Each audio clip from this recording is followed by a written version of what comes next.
right, welcome to Two Guys, One Take. My name is Noah, and that is Turner. And Turner, Tyrese Halliburton, channeled 2019 Kawhi Leonard, sort of Kevin Durant, foot on the line. I don't know what he was doing. It's been almost 24 hours. I still don't really know what happened. But holy shit, the Pacers won game one. Pacers won game one. I'm really surprised the city of New York. Yes, I'm surprised the city of New York is not in fucking flames right now. I've everything on X is like this is the worst thing since. Um, It was like but 15 9/11. dude, that's so bad. I mean, looking at all of the reactions from the Knicks fans and stuff, I kind of feel bad, but at the same time, I'm like, you're a Knicks fan, so team of destiny, team of Yep. destiny, man.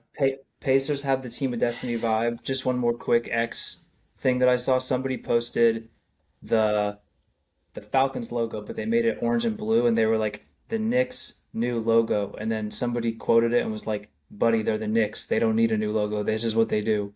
Like they don't Dude. even need to be compared to the Falcons."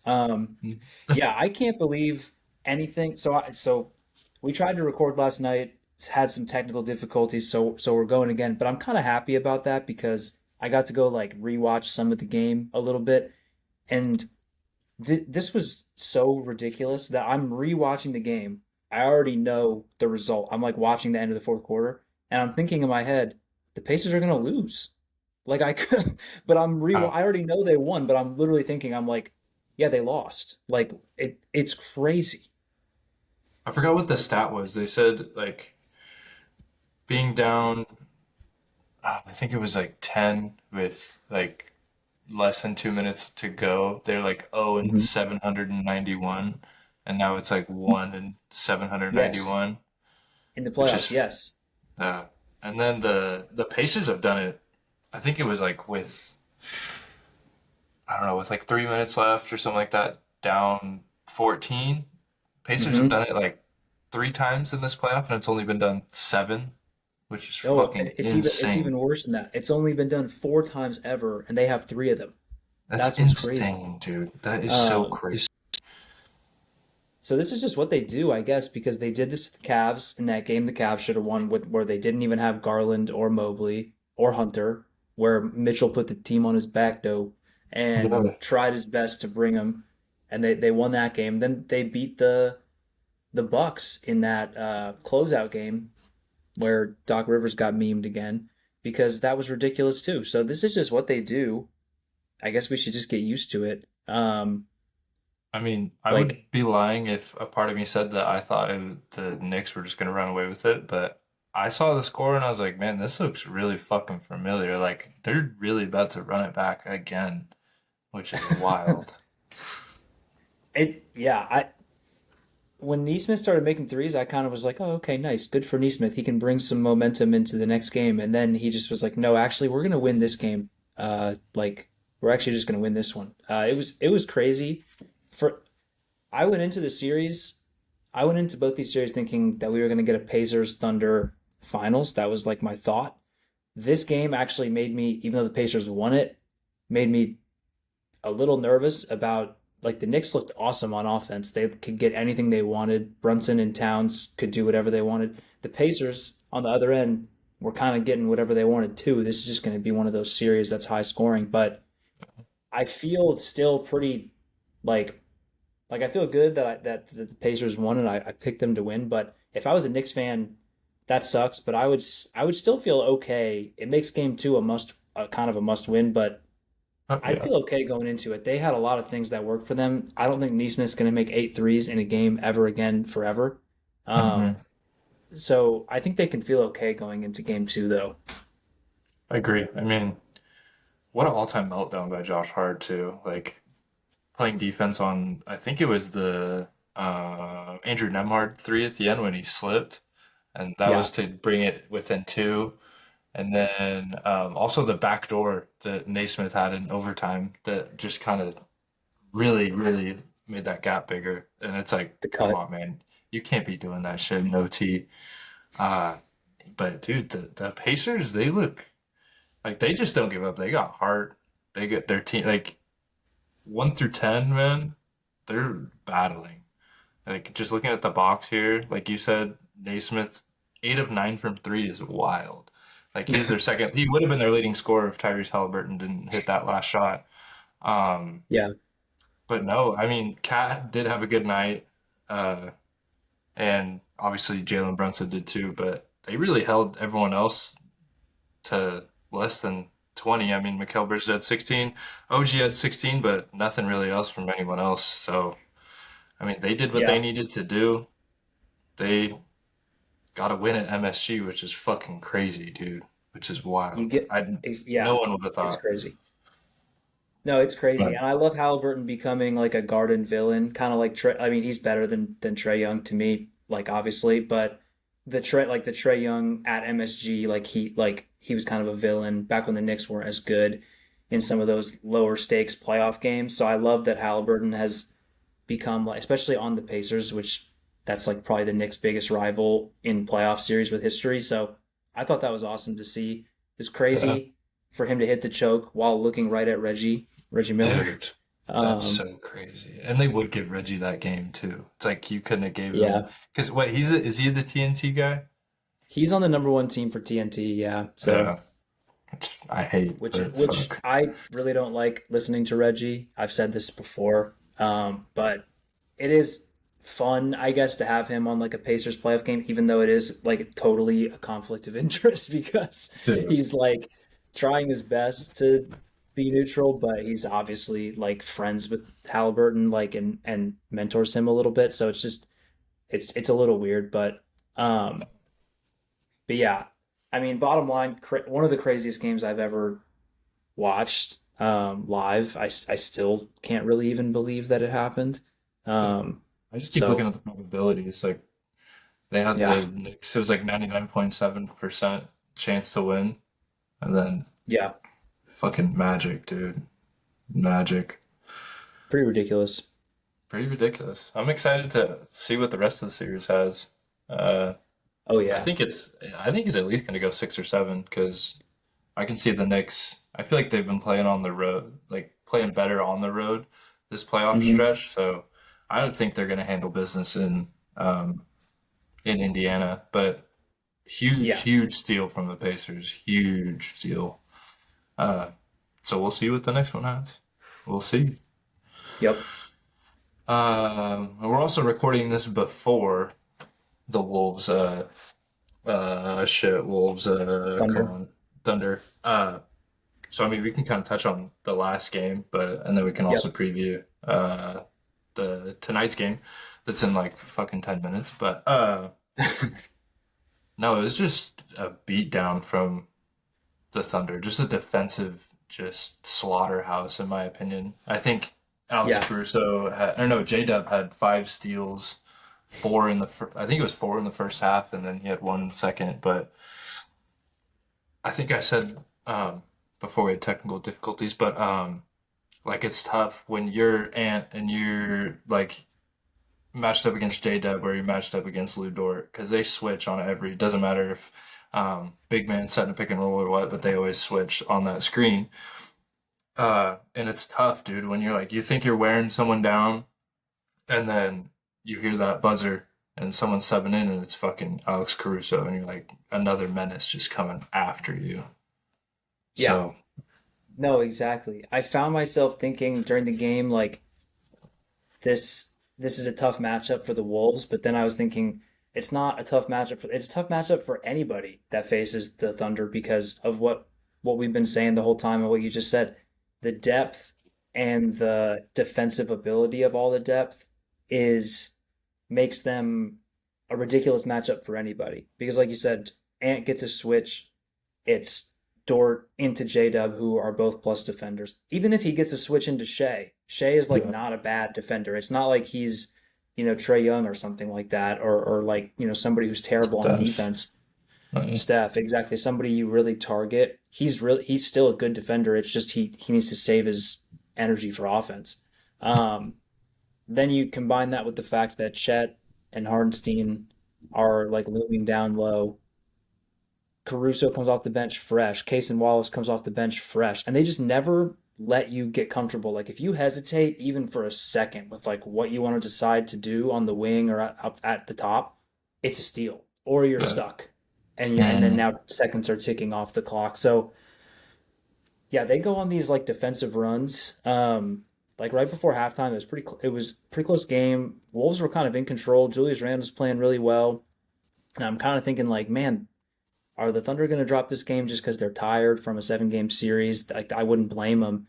And then they just come out in the third, they just go on these defensive runs where there's nothing to even compare it to. Um, where just get like it feels like they get like 6 steals or stops in a row and then make a shot on the other end. So yeah, I mean, super impressed with the Thunder. I don't know how you feel about yeah, how you felt going into this series or how you feel about the rest of it after game one, but I went into it thinking the Thunder are going to win this series, but I do think the Wolves have the talent and the just the belief to at least make it interesting and push it to 5, 6 games. Yeah. Um, but it's going to be tough to win. To like, they needed to steal this one, similar to what the Pacers did, and it's just going to be tough to beat this Thunder team. Yeah. 3 out of the next 4. Yeah. And I mean, like, Jade McDaniels got in foul trouble early, which is tough because that's your best defender. Uh, and then Naz Reid didn't really have that great of a night. But I know they're not guarding Shea. Um, like, I know they said it about fucking 500 times that Nikhil Alexander Walker is Shea's cousin. And they're just matched up against each other all night. It's like, did you guys Yeah, know? But yeah, that was a tough matchup for Nick Hale guarding his cousin. I hope they've guarded each other before. So maybe maybe they thought he had an edge on Shea, but obviously not. Which leads me into my next point with the foul baiting. That's been a huge talk, especially between some Steelers legends. Um, but yeah, the whole foul baiting thing to me is uh, they kind of take it out of proportion because obviously Shea is still getting to his spots. I know we talked about this last night, but Shea's getting yeah. to those spots and like he's contorting his body or he's taking the contact, um, and like he's honestly finishing most of the time.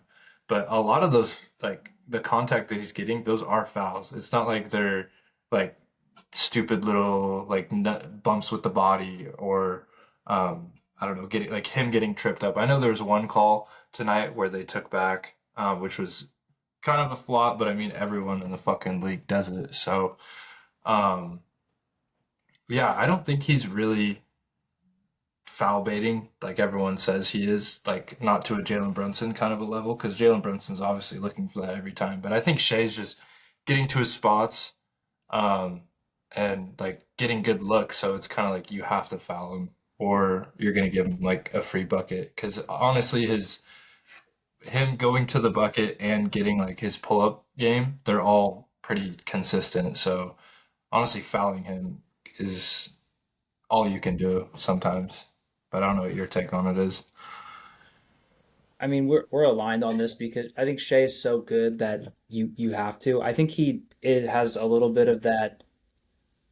It's kind of Luca-ish, but it's also like kind of prime Jimmy Butler, like where as the defender, he's going to try and get me off my feet, get me in a bad position, and I'm gonna foul him if I fall for this like herky jerky stop and go thing. But you can't help yourself because he's so good at it. It's similar to like Luca will do this too, where he's like, I'm going. Oh, I just stopped, and I'm also shooting by the way, and it went in, and you ran into me, so now I'm at the line too. Like So, they do that. Jimmy Butler does the pump fake, and Shea can kind of do both. That's why he's so good. That's why he won the MVP. And then the mhm. problem is you can't even really like get. I think what people get frustrated about is the fouls don't even look that bad, but they are fouls. The reason the fouls don't even look that bad is because of how good he is at getting separation. So like he's baiting you into a foul, but also still getting a good shot off, and I think that's where people get mad. Um, it's he's just good at it. I don't know how to explain it other than that. And I also don't find his game to be like repulsive to watch in that sense. Whereas like everybody knows I've mentioned it already a couple times, like Trey Young, older James Harden stuff. I never liked that very much because I felt like the whole point was not really like getting to my spot for a basketball play. It's more like I'm gonna get this guy up in the air and then I'm gonna run into him as I pretend that I was totally gonna shoot a three. I swear. Um, Yeah. so that's where I think it differs a little bit, where I can have some more understanding for what Shay's doing and appreciation for it. Yeah.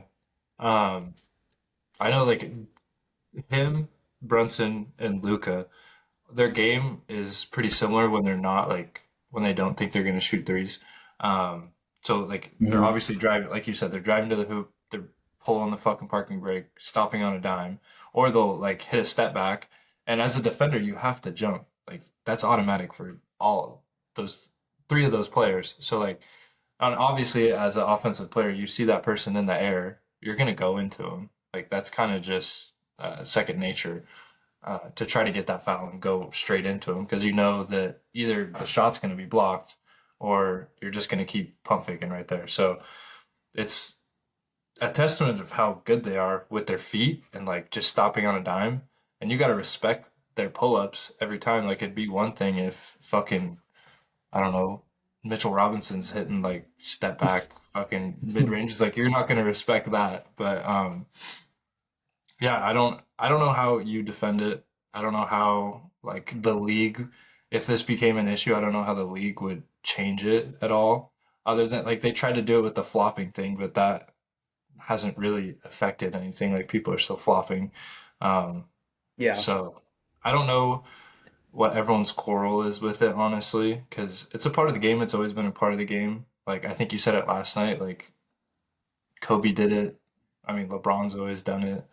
Uh, Hmm. I'm sure you can look back to like early 2000s. I'm sure a lot of people did it like before, like when reffing actually got more like ticky-tacky and less like physical. Yeah. Uh, but that is one thing about this playoffs too, is that it's kind of changed a little bit in my opinion from this game, from how the previous games of this playoffs, because I feel like they've been pretty physical. And then I think I forgot what the stat was, but for this game they called like it was like 20 something more fouls compared to the rest of the games on average. So that's one thing I saw, but I honestly don't think it's going to be that big of a factor going forward in the rest of the series, especially if the Timberwolves play like the Timberwolves have played all season. Yeah, and I didn't like the way that the game was officiated in terms of just like I'd rather let them play in general. This is less to do with Shea, but just the game in general.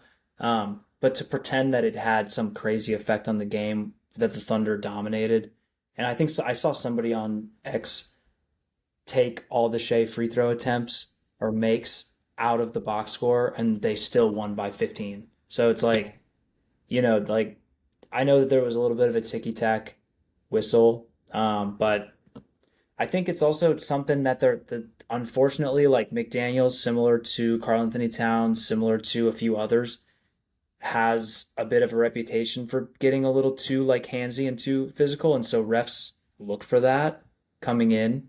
Um, and some games he gets refs that let it slide, some games he doesn't, and it sucks to have to like work through that. But when he has one of those games where he gets too early and he realizes it's being kind of ticky tacky, he has to get to that mode of being able to defend without fouling and maybe being less aggressive, which isn't his game, but he has to recognize that, I guess, is what I'm saying. So, Yeah.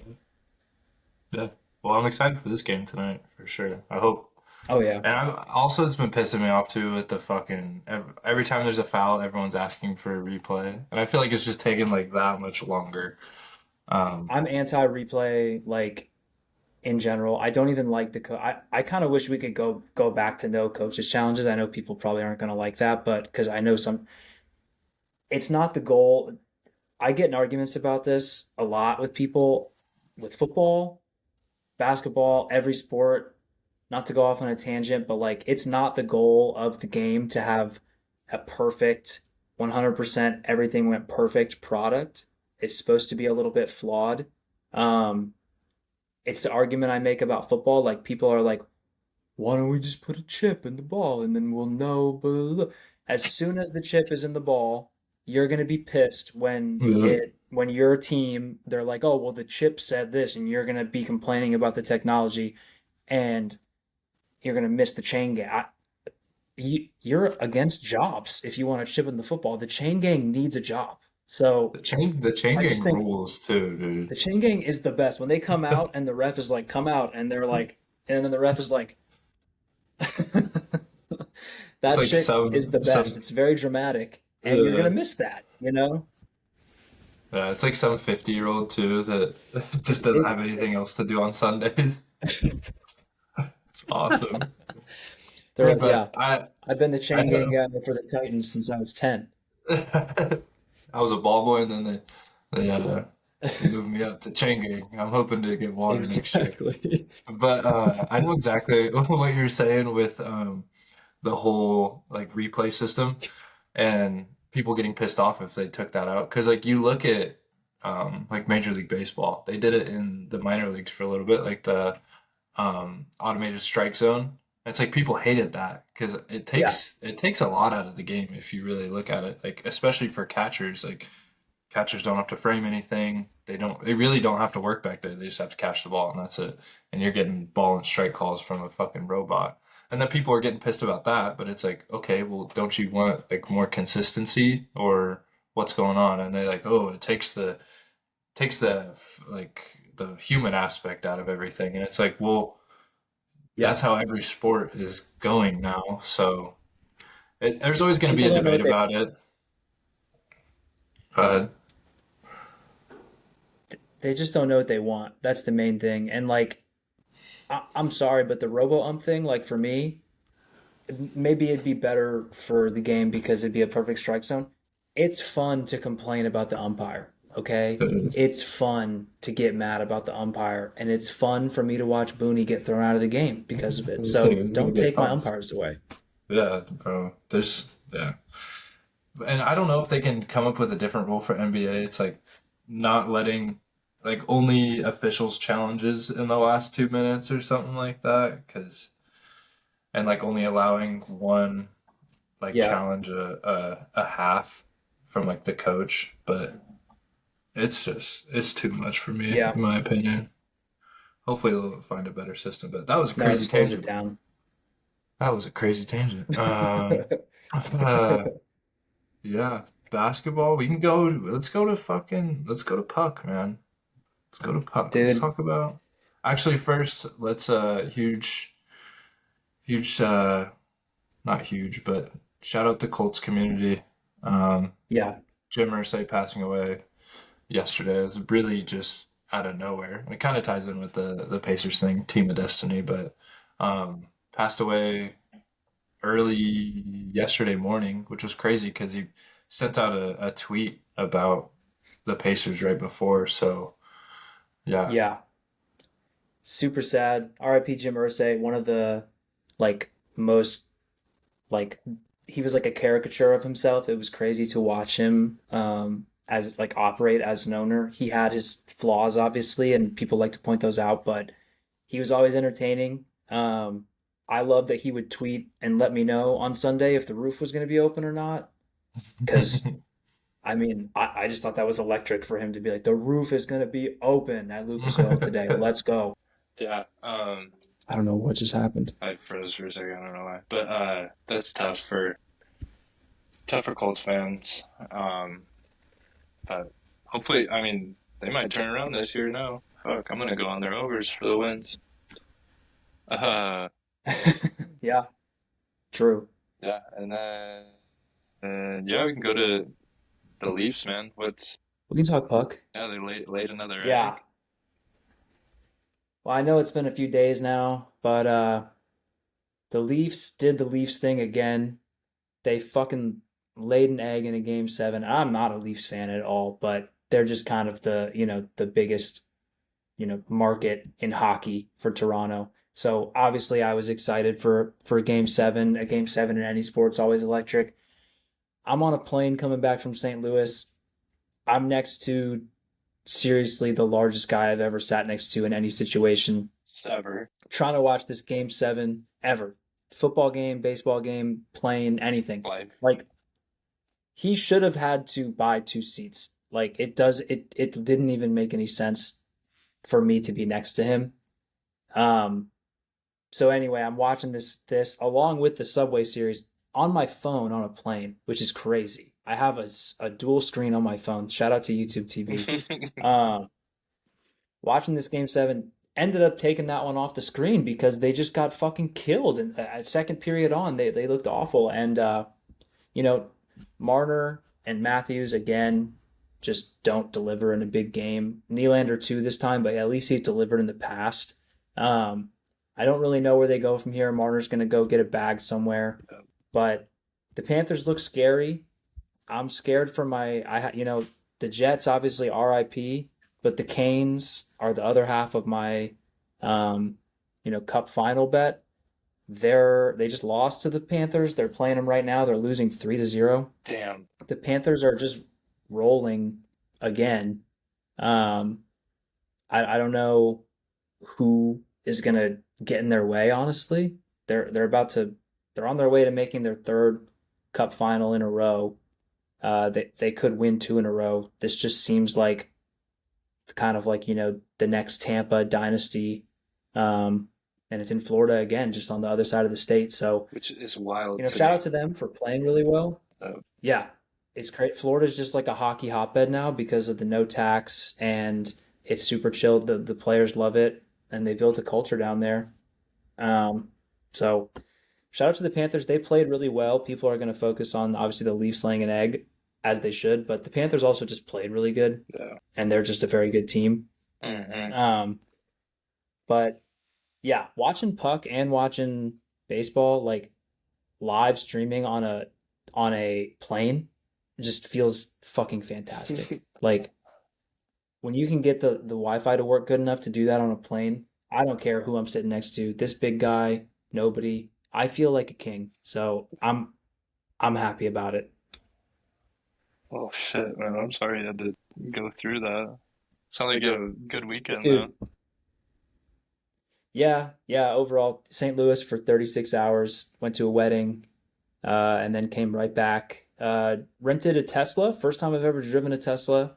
Um, when you let off the gas, they just start braking. Mm-hmm. Like I didn't was unaware of that, so we were a little herky jerky coming out of the airport. I won't lie. That's how they charge you. Um, I know, yeah, did not realize that.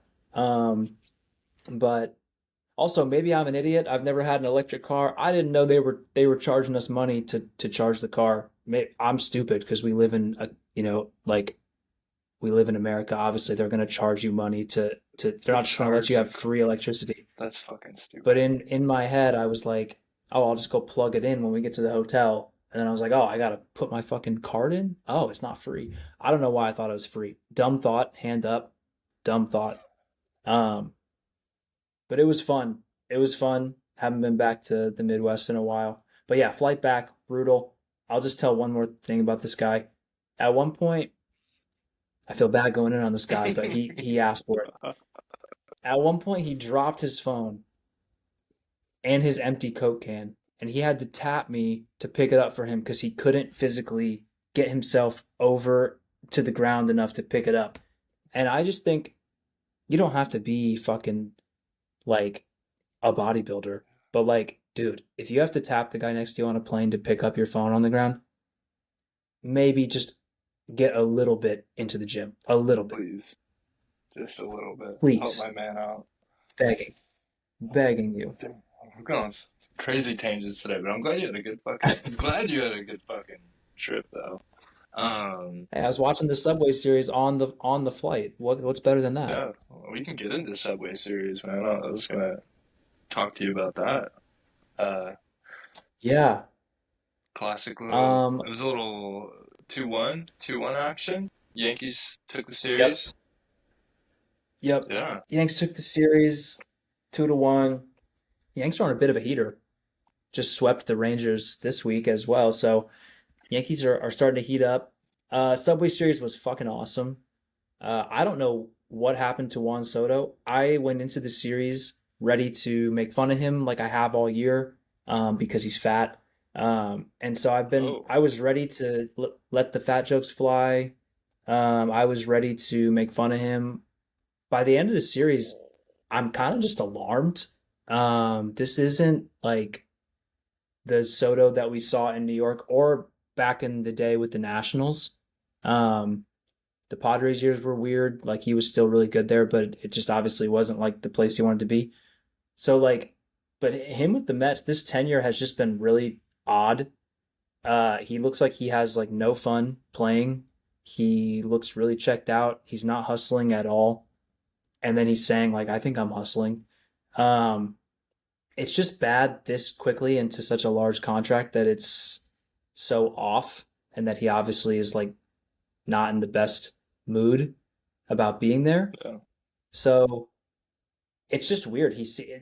I saw a writer, a New York writer. I forget who it was, or else I wish I could remember and I would say who it was. But I'm paraphrasing here. But essentially, he said Soto was miserable like all weekend, and the only time that his face lit up and he had a smile all weekend was when he went to go talk to Aaron Boone before Game One.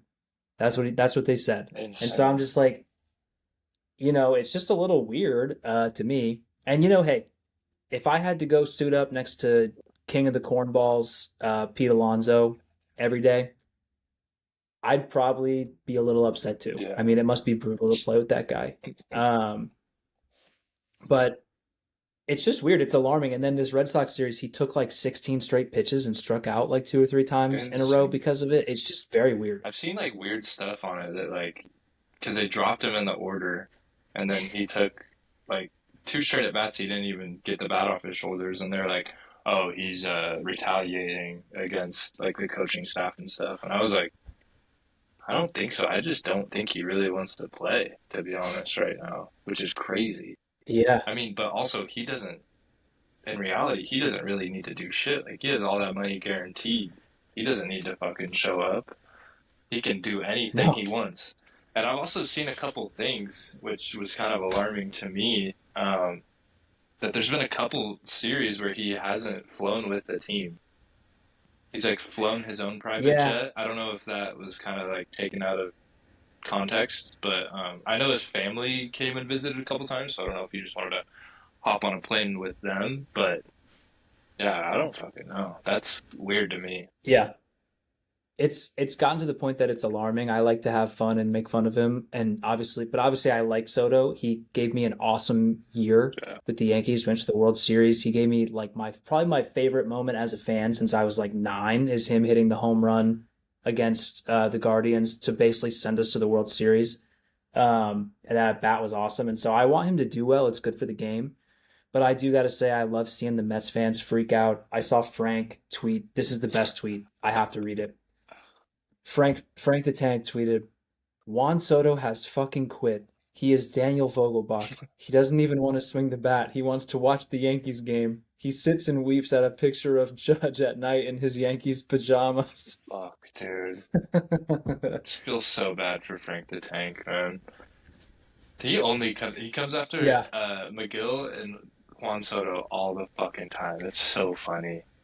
So he fucking has funny. certain guys he just can't stand them. I think even if Soto went on a tear and hit like 35 home runs over the next like 100 games or whatever, he would still just be like fucking quitter, Yeah, loser. yeah.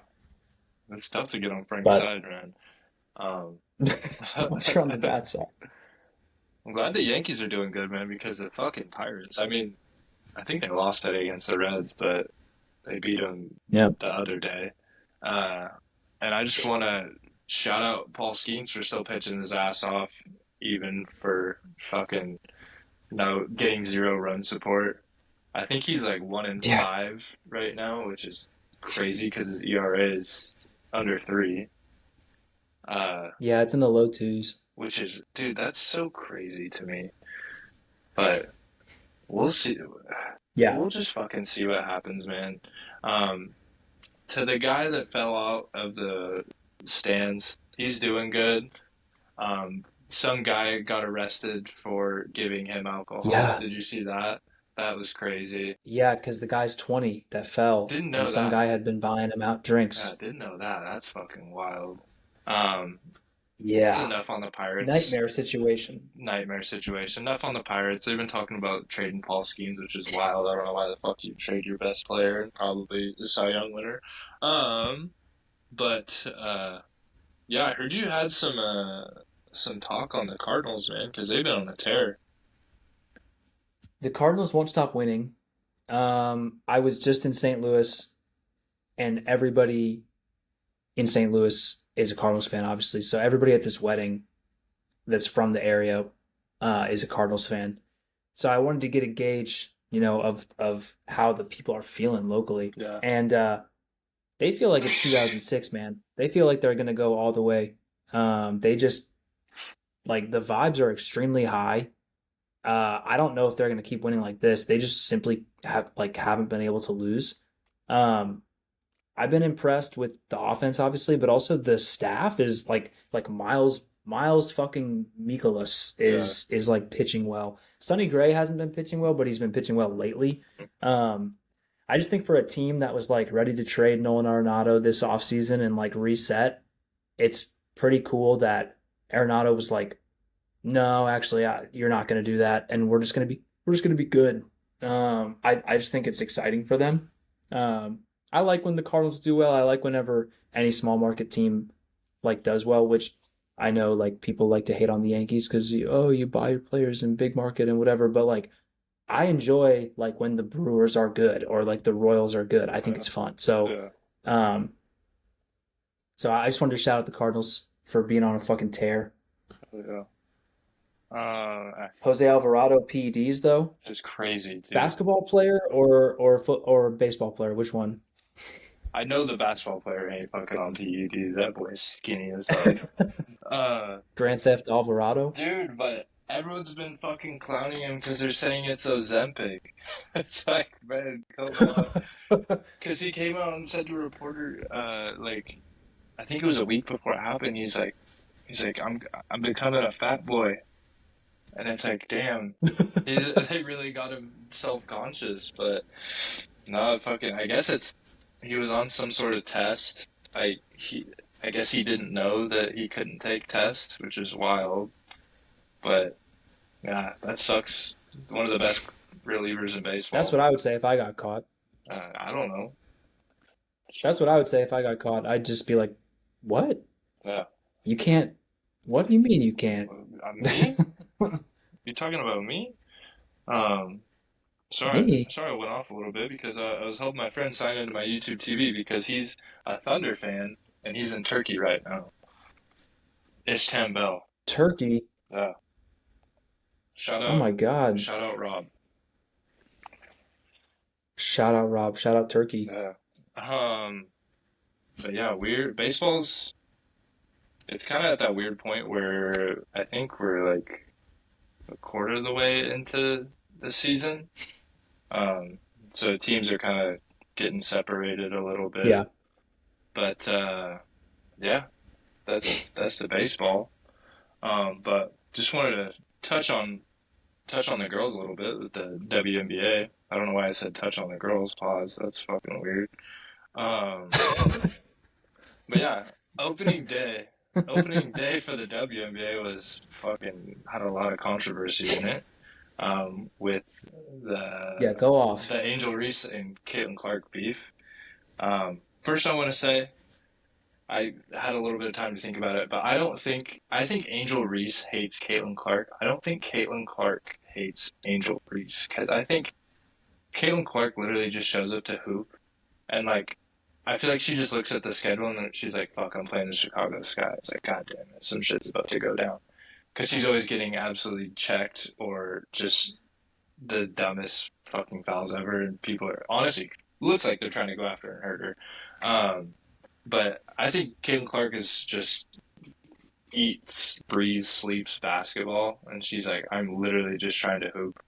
And like, there's an Angel Reese side where it honestly looks like she's trying to get clicks and just trying to get more motion, which is pretty shitty to see. But Caitlin Clark said it best that every good basketball player knows that that is a good foul. Um, and I don't know if anyone else saw it, but I saw that Angel Reese literally shoved I think it was Aaliyah Boston out of the fucking screen right before that happened. So it's either you're gonna let Angel Reese take this layup, which has like a 75% chance of going in, um, or just fouling her and her probably missing, if not two, one of two free throws, which she did. So I think it was all blown out of proportion, and everyone's kind of playing the race card, which is shitty, but that's always going to happen.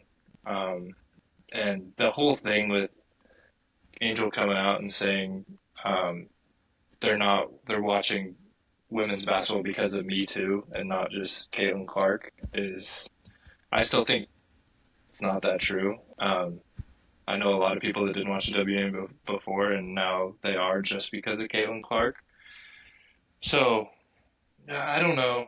I think some people have their own like opinions about it and stuff, but I think Caitlin Clark's honestly just trying to hoop, and Angel Reese is trying to blow a lot of stuff out of proportion. But I don't know if you have any thoughts on it. Yeah, no, a lot. I mean, a lot there. Obviously, I think you're correct. Like Angel Reese is just trying to get a rise out of Caitlin Clark, and a lot of people are doing that. She's a good player. It's similar to trying to get a rise out of like a good player in the NBA. This stuff happens. Like Dylan Brooks trying to get a rise out of like LeBron. Like this is stuff that happens. Not to like compare, Caitlin Clark to LeBron, but you know what I'm saying. I do think it's like the Mad Men scene where the guy's like, I feel bad for you. And John Hamm's like, I don't think about you at all. Uh, That's basically like what the Clark Angel Reese thing is. yeah, Um, and you're the last thing I'll say because I'm a casual WNBA fan. Like I'll tune in, I'll check what's going on like X. I'm not like sitting down to watch like full games like very often, but I do like check in and see what's happening.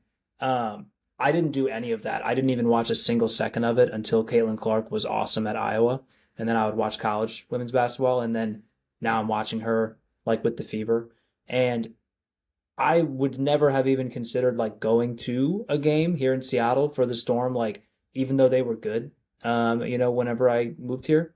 Uh, but when she comes to town, like I would like look into buying a ticket, obviously, and trying to go. And you so can get a ticket.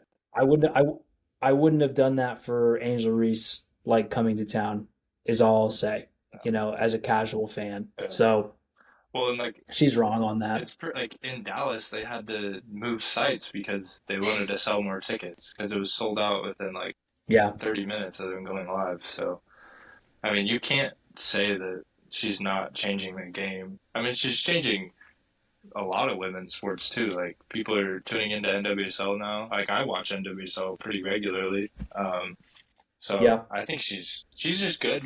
I don't know why you would go against like she's good for women's sports in my opinion. Like why wouldn't everyone just advocate for her? Well, not for her, but just Yeah. advocate for like how great she is and like how Yeah. good she's a great role model. She does a lot of stuff in the community, so like I don't know why she has this like big X on her back. I guess. I mean, I can see the I hate when jealousy. the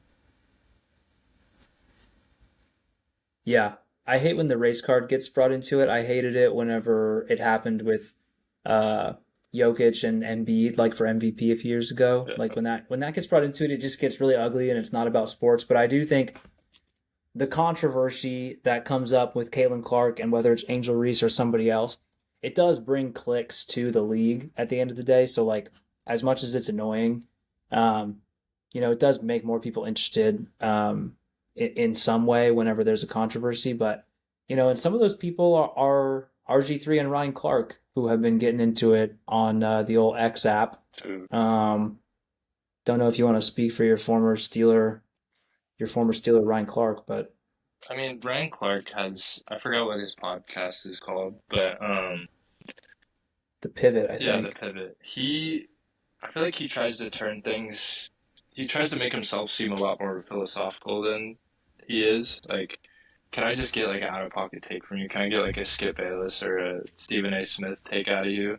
Um, but he's like, I don't know. He's like grandpa vibes, I guess. Like trying to teach everyone a lesson, um, especially with RG3 saying something pretty like racially motivated about his wife, about how he doesn't know how a black woman feels because he doesn't have that same like energy in his house, or he's like no one's teaching his kids that kind of a thing, which super out of pocket, dude. And it's like, why is this sparking that? Like there had to be some sort of underlining like emotions towards RG3, but and what's even worse is Ryan Clark has a kid with a white lady. Like, man, you're this is fuck.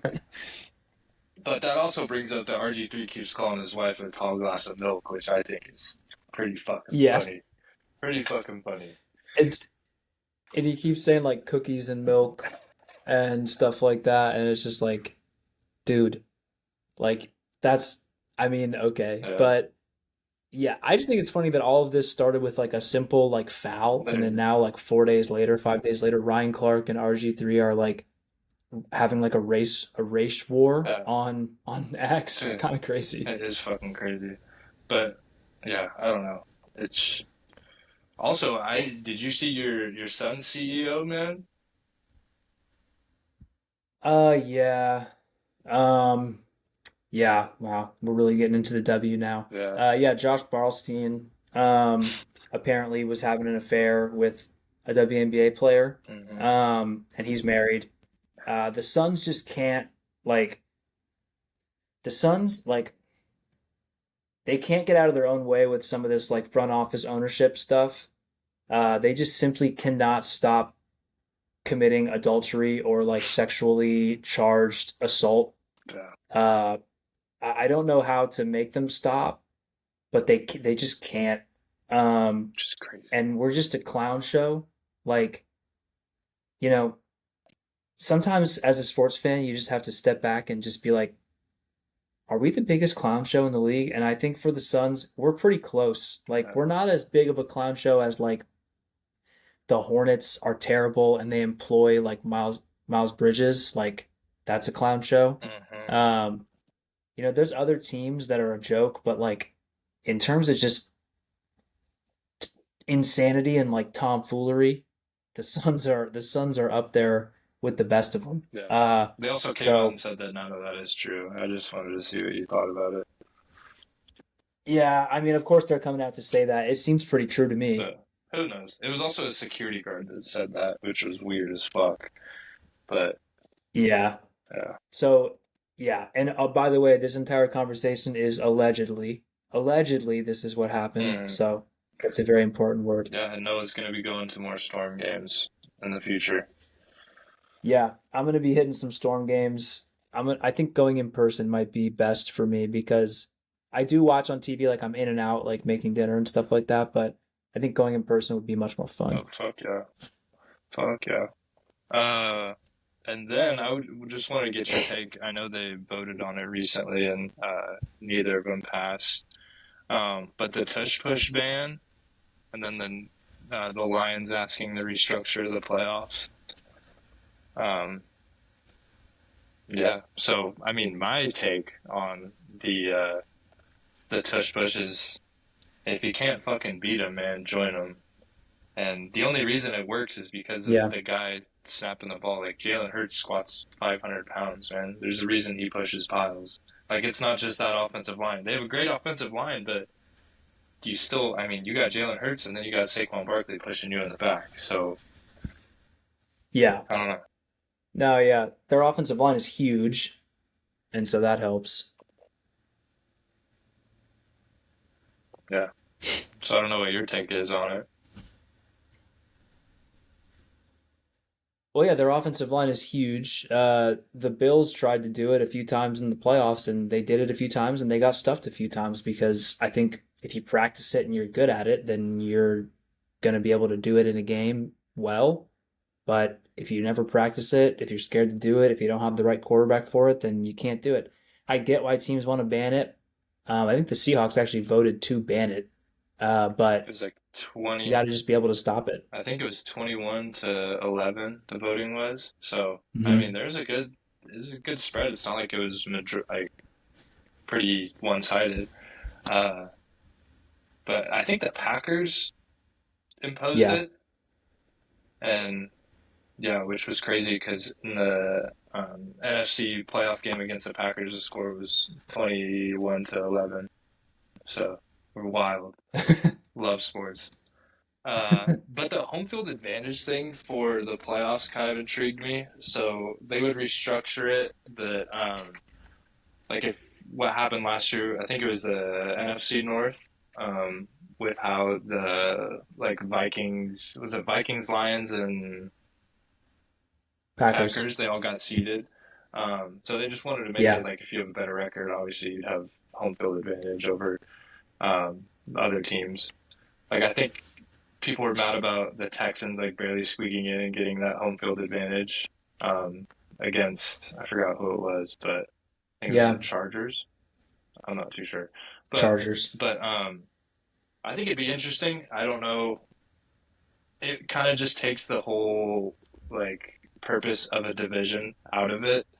So I like the Yeah, divisions. I like because if you're gonna play six of your games against divisional teams, like you should be able to have that home field advantage when you like when you win those games and like win a division. yeah. I like the divisions. I don't mind this like rule change proposal. I get where it's coming from, but I like the divisions. I think, of course, the Lions and the NFC North teams are the ones that are coming out with this because they have such a strong division currently. But like, you wouldn't be the ones doing that if you were 8 and 9 and you're in the AFC South Yeah. and you make the playoffs with Mm-hmm. that. And so it's like, and that very well could be where some of these teams find themselves a few years from now. You know how quickly it changes in the NFL. So this is one of those things where I'm like, okay, Lions, like I know you guys are good right now. You're going to be good again this year, but like in 4 years, this is something you might regret when you sneak into the playoffs at 9 and 8, and now you're playing on the road. Mm-hmm. Um, so I also think this gives us good moments. Like as a Seahawks fan, like we probably shouldn't have been in the playoffs, and we definitely shouldn't have been hosting a playoff game when the Marshawn Lynch Beastquake happens. But like, hey, that's our division. It sucked that year, Mm-hmm. and we won it, and that gave us an awesome moment. So I think it's kind of fun to have like a shitty team or just like a mediocre team host a playoff game. It's just fun. No, I think it's awesome. Uh, and the only thing I said is like I think there's only been two teams that have won the Super Bowl that were like wild card seeds.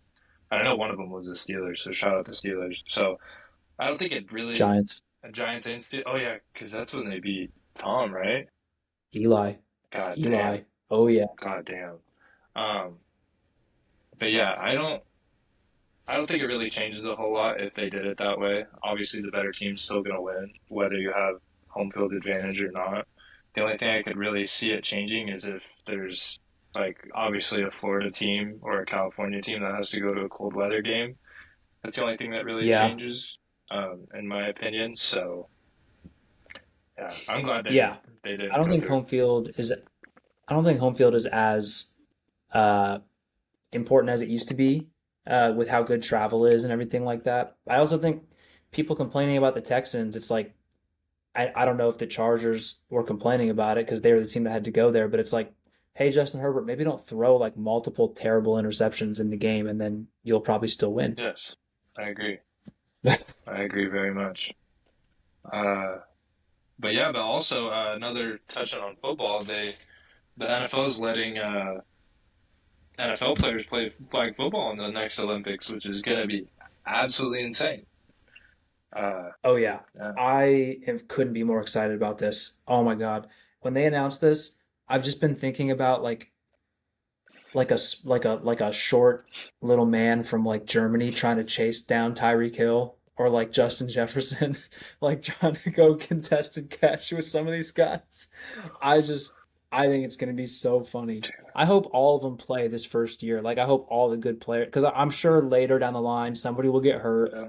and it'll be like, no, don't go to the Olympics. But this first year, I want everybody. I want like Patrick Mahomes throwing to Justin Jefferson. Like, I want a dream team. The only thing, dude, like yeah, And also, I don't know what this guy's name is, but he like plays in the like professional flag football league or whatever, and he like Hmm. always says that he's better than Patrick Mahomes. And honestly, after looking at his tape and the things he does in flag football, he's fucking nice. And I would want him as our quarterback. Like either him or I put Lamar back there.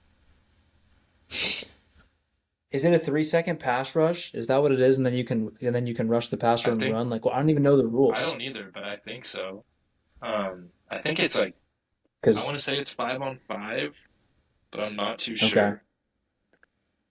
because yeah, if it's Lamar, like, good luck, dude. Uh, Like, Bro, good luck. I'm just imagining like some like not Russians because they can't be in it, but like some like Slavic European dude like just running after Lamar Jackson. I think it'd be fucking like awesome. a shorter, fatter, like Luca, Yes. just trying to like chase him. It always makes me think of the World Baseball Classic, like when Israel brought out a team. They're like, yeah, this guy's a plumber, but he also pitches. He's throwing like 80-mile-an-hour fastballs against Mike Trout. Awesome. Yeah, I saw. This is off topic, but I saw Kyle Hamilton tweeted like the Korean flag, like he's gonna go play for Korea. Fuck off, Yeah, dude. You went to Notre Dame and you're from America. Like, fuck off. dude. I I can't even think of. Yeah, I guess like Isaiah Pacheco would go play for. Is it Mexico or is he from like Puerto Rico? Brazil, Brazil, that's what it is. Yeah. Brazil. So that'd be sick too. I mean, fuck. I mean, they can have Isaiah Pacheco, but I'd like to have Kyle Hamilton. Kyle Hamilton would be a huge plus for that American team. But I think you're right. I think they got to go dream team or bust first round, man. Because We need to set the precedent. once you get the first one, it's like whatever happens after that is fine. Yeah, we need to set the tone. Plus, these Olympics are in Los Angeles. Like, Oh yeah. we need to set the Oh, tone. 100%. 100%. Maybe we'll do our own draft next episode. Oh, hell yeah. I'd like that. I'm into I'd that. like that a lot. Uh, but yeah, that's all I got mostly. I don't know if you had anything I have else. one. I want to finish with a Giannis trade. Mm, We Forgot tried to about bring that. it up yesterday, but we had technical difficulties.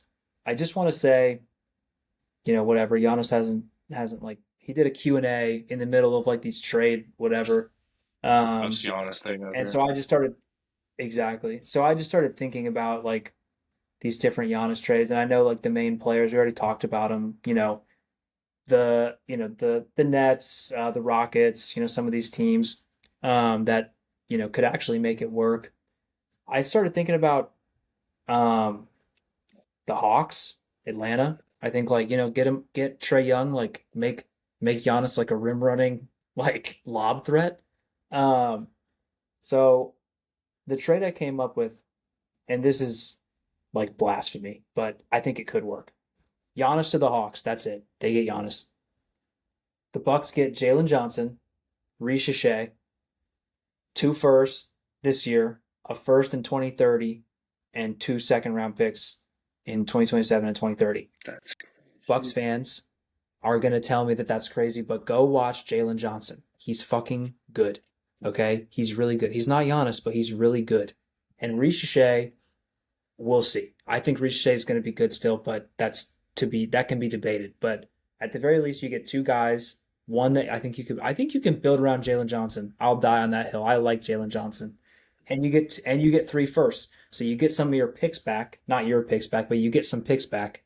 Um, and the main kicker is you get the first in 2030 when Giannis is going to be a little older, Hmm. and maybe the Hawks will stink that year. Who knows? So I liked that trade. I thought it was kind of fun. Um, and I'm on the trade machine. This is my season now that there's only one game a day. I can really spend some time on the trade machine, which is like my favorite thing to do.